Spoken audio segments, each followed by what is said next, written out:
दिल तोड़ी देनी हम चुप हलियोगे, आगे मिले छोड़ी देनी हम चुप हलियोगे।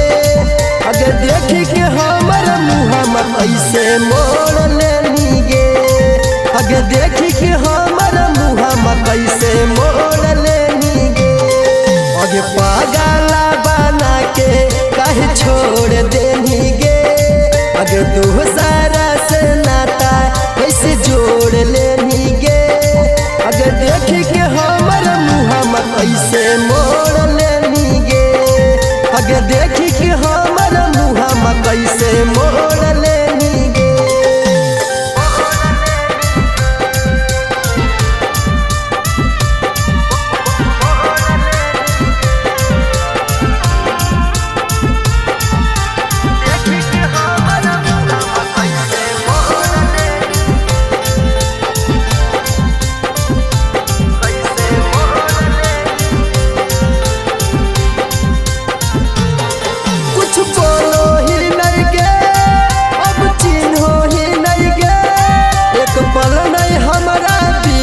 कहियो रहो हनी गे,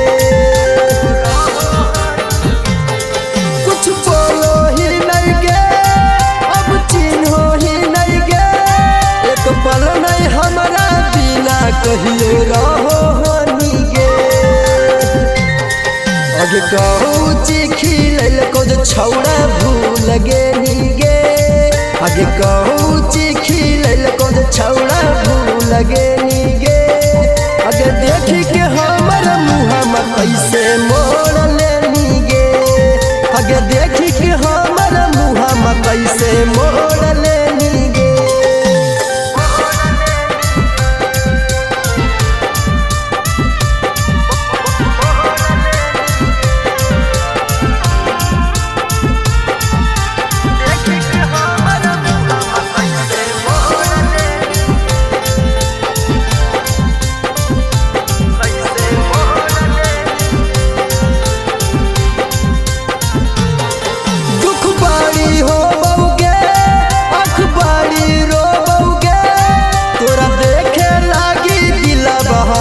पागल हो बउगे,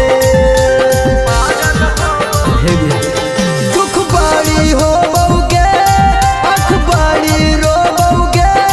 तोरा देखे लागी दिलवा हमर पागल हो बउगे।